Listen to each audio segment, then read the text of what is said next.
Morning. Well, it's been a number of years now since Google Earth launched. You've likely used Google Earth if you've ever used your car navigation system, or if you wanted to look up the address of a friend's house where you're heading to dinner. If you've ever wanted to just check out how close your vacation house is to the beach, where you've just made your big vacation plans, or like me, maybe you've used it if you just wanted to look up your own house and see what it looks like from a distance. My brother-in-law actually recently was showing me the city of Tehran in Iran, where he was born and raised. And I got to see where his parents were buried at the cemetery there, and he showed me where their citrus farm was over on the Caspian Sea. I felt like I was right in the city of Tehran, and trust me when I tell you that is the only time I will probably ever be there. But it's amazing what you can do and see with Google Earth. It's amazing how Google Earth allows us to start out here, as you can see, looking down from outer space, looking down at Earth, and then zooming in. You can get as close as you want. You can zoom in on whatever you want to focus on. Right here, we're zoomed all the way into the Roaring Fork Valley. You can see Aspen and Snowmass and Woody Creek. You can even see over the hillside to Crested Butte. And if we zoom in just a little bit more, here's Snowmass Village. On the left-hand side, you can actually see all the ski runs, and there's a sign, believe it or not, there's a little moniker there that says, ski area temporarily closed. Like, how do they even keep up with that? It's amazing to me that they can keep up that much detail. And so, but if we zoom in just a little bit more, does that start to look familiar? That's the chapel. You can see our parking lot, the fire station over on the left. You can even see the yurt. Right in the middle is the chapel's yurt. And I happen to know, because I zoomed in even closer, that the car next to the yurt is mine. So that shows you who really works around here. My only car in the parking lot. Well, Robert says he walked that day. Oh, anyway, I just think it's really amazing that we can do this. So if we zoom in one more little step, look at what we can see. I mean, we can almost see in the chapel windows. It's just remarkable to me that we can start out 1,000 miles in space and wind up right here, right in our own backyard. And speaking of the remarkable things that you can see with Google, you know, the cameras have caught a lot of really interesting things as they do their work, including, not the least of which was my father-in-law out washing his car in the driveway. If you typed in my husband's parents' address, you would wind up at his house, and you could see the little childhood home where my husband grew up, and you zoom in close enough, there is my father-in-law, shirtless, washing his car. It was hysterical, and I would have showed you, except that they changed it. Google updates their streets occasionally, and so now it's just a wintry Montana scene, and it's not nearly as interesting. So I thought for your sake this morning, I would show you a few other interesting things that Google has caught. First of all, here's a slide of a woman walking on a deserted highway in the middle of New Mexico with a suitcase. Do you see her pulling a pull-behind suitcase? Like, what in the world? I wondered if Google stopped and gave her a ride as they were driving by, but I don't know. I thought that was weird. Then here's one that somebody probably woke up one morning and had a job to clean up after their house was teepeed, not realizing it was going to live forever, or at least until the next drive-by of Google. This one is one nobody ever wants to see. You type in your friend's address, their house is literally burning down. Like, that's on Google, someone's house burning down. So you don't want that one. But this one I love. This was a slide in Japan of a cherry blossom tree just lit up in the evening by those lights. And so you do see some pretty interesting and remarkable as well as bizarre things when you can zoom in on Google. But back to the chapel, I think if we were to be able to zoom in on those windows at the chapel, or zoom in a little bit more on the chapel grounds, we would see some pretty amazing things and some pretty amazing people. I just know that you would see signs and wonders so great that all the books in the world could not contain them, to borrow a line from the Gospel of John. You might see 100 kids in our courtyard right over here singing and dancing during Camp Smashbox. You might see Julie Ressler, our administrative director, sitting in her office talking to somebody who just needs a shoulder to cry on. You might see Mike or Tyler or Rusty doing some repairs around the chapel, volunteering to help keep things moving along here. You might see Donna Wiedenmeyer asking somebody to load up the basket of donated clothing and food so that she can take it to the homeless shelter. You might see Sue or Heather or Tanya helping out, trying to line up people to get caregivers through our Stephen Ministry program.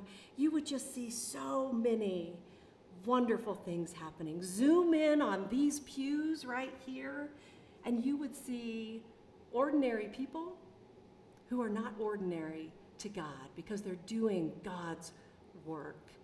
They're doing God's mission to help transform the world. We miss a lot when we forget to zoom in. So zoom in with me for just a few minutes this morning at some often overlooked or unknown tidbits about Tabitha. So to start with, Tabitha is the only woman in the New Testament specifically called a disciple. There are others, of course, we know that. There are other women who might have been disciples, who surely were. And there were certainly followers and leaders of the Jesus movement, but Tabitha is the only named woman disciple that we know of. Another fun fact is that the name Tabitha and the name Dorcas are apparently the same thing. Who knew that I could just pick a different name and call you by that? But Tabitha in Aramaic and Dorcas in Greek both mean gazelle in their native languages, which is why you hear the name used interchangeably in our New Testament in the reading in Acts that you just heard this morning. Personally, I kind of like Tabitha, so we're going with that this morning. But about 2,000 years ago, this disciple named Tabitha died. Now, Tabitha had created a beloved community of women, guided by God's command to care for the widows. She was devoted to this group of local women, showing them how much she loved them, how much God loved them in everything that she did. When Peter and some of the other disciples arrived at the house after she had died, the women of the community immediately began telling them all about Tabitha and showing her the clothing that she had made for them while she was there. Think about visiting a homeless shelter or a women's safe house where women arrive with nothing, maybe only the clothes on their back and small children in tow. Every act of kindness, every small gift is treasured.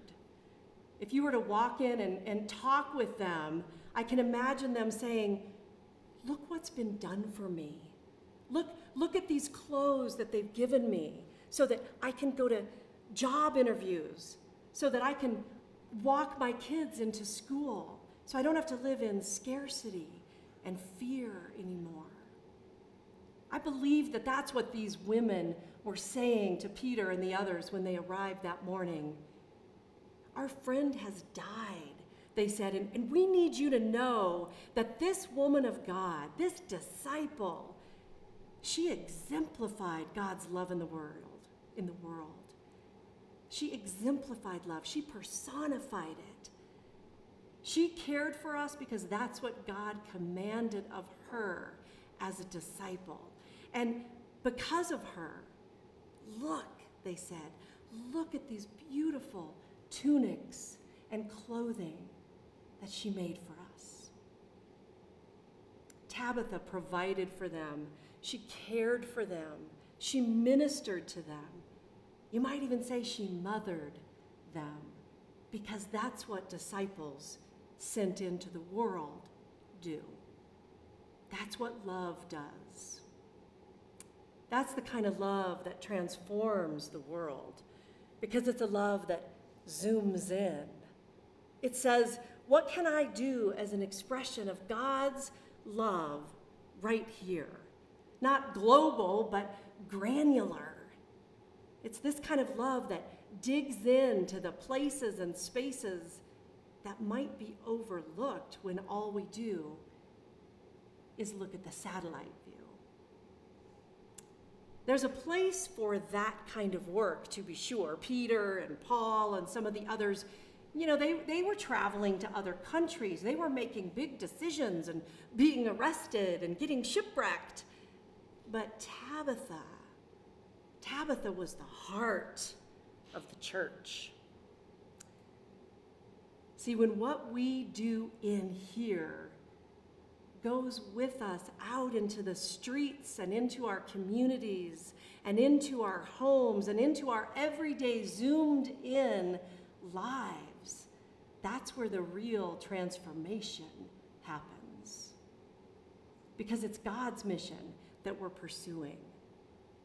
By holding and upholding the command to love, we show people a better way, a way that generates hope and that offers them a glimpse of a new life that they might never have thought was possible. As one writer puts it, it's a marvel that God invites us to join in this work. It's a marvel. And it is an invitation, yes, but it's also an exhortation. There's an urgency to the appeal to do good works. And not because we think we're going to gain favor with God. We know that's not necessary, but we do good works in the name of God, in the name of love, because we have a spiritual imperative to do so. God has commanded that we take special care of the most vulnerable people in our community, the widows, the orphans, the strangers, the destitute, the powerless. And how well we do that is a reflection of our faith and of our commitment and our relationship with God. When Jesus stood before his disciples on the day of the resurrection, and he breathed the Holy Spirit into them, and he said, as the Father has sent me, so I send you. That's what he was talking about. That's what he was talking about, being in such a close relationship with God, such a healthy relationship with God, that we want to go out in the world and help people see a better way and transform it right in our own communities. I love the way that Paul puts it in his letters to the Christians, the new Christians in Corinth and in Galatia. He tells them all that they have to look forward to. He starts out by telling them all the things that are going to just change their world, rock their world. And he gives them all the gospel good news. He goes on and on and on in 1 Corinthians chapter 15. And then he says this, with all this going on for us, my dear, dear friends, stand your ground. Don't hold back. Throw yourselves into the work of the Master, confident that nothing you do for God is a waste of time. That's the Message translation, by the way, and I just think it's so visual. Throw yourself into the work of the Master, the business of love, because it will never be a waste of your time. And then in his letter to the Galatians, Paul wrote this, let's not allow ourselves to get fatigued doing good. At the right time, we will harvest a good crop if we don't give up or quit. Right now, therefore, every time we get the chance, Paul says, let us work for the benefit of all, starting with the people closest to us in our community of faith. Zoom in. Zoom in. The story of Tabitha is about resurrection, but ultimately it's the story of transformation, of God's ability to transform us personally and to transform the world through us, through our actions. Peter said to Tabitha simply, "Rise up." Think about those two words, rise up. The verb to rise is found over 100 times in the New Testament, I've been told. I didn't go count them all, to be fair. But it's important. You hear it like this: rise up and take your mat. Arise from your slumber. Stand up and walk. Wake up. To Lazarus, Jesus said, "Come out." All of these different iterations of rise up. Rising up means to have an awakening, to wake up. Literally waking up changes our state of being, right? And in doing so, it changes the state of being of people around us. Think about it as a metaphor. Even when you wake up in the morning and you go to have a cup of coffee and you say good morning to your kids, it changes everything because you are awake. When we wake up to the needs of the world in that way, it is imperative that we take action right now. Every time we get the chance, as Paul wrote, to just throw ourselves into God's good work. Rise up. Rise to the occasion. One thing I know for sure is that when we do our best work on God's behalf, that happens when we bring compassion.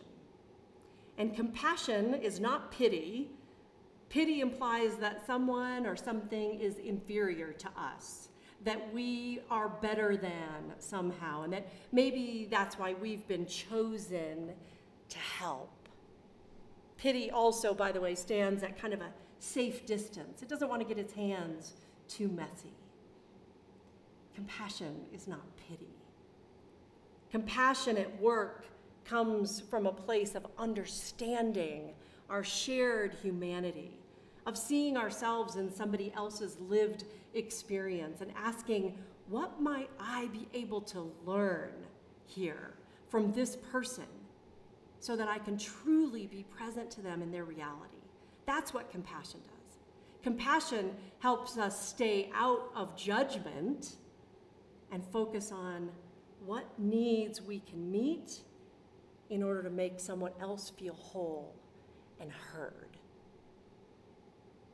So that really happens best when we take the time to understand someone's story. It takes a lot of listening rather than making blanket assumptions about their experiences. Have you ever heard it said that it's hard to hate close up? It's true. You can shout at people, hurl condemnations and expletives, and wave flags and signs in protest of something, and post nasty things on social media. But get face to face with somebody? Sit down to a table and have a cup of tea across the table with them? Hand someone a homemade tunic? Listen to their story? And then throw yourself into helping in compassionate ways? Well, that's the work of the Master. That's God's work. And if we want to transform the world, we need to lean into that. Get close to the people that we're most afraid of. Deeply try to understand the issues that fill us with fear or hatred, and understand that God's work requires us to act justly and love mercy and walk humbly, serving other people with compassion and love. So this morning, I just invite us to take a few moments to reflect on the good works that you might already be doing, and give gratitude for the opportunity to serve in ways that I know you are serving. And then to also think about the areas that you might have resisted to just dive in. Like you, I have to ask myself sometimes, where are my judgments preventing me from truly understanding someone else's perspective? Where might my religion even be preventing me from seeing their perspective? So in these next few moments, I just invite you to join me in asking God to help us zoom in, get close, and know that it's never a waste of time. So let's just take a few moments of silent reflection.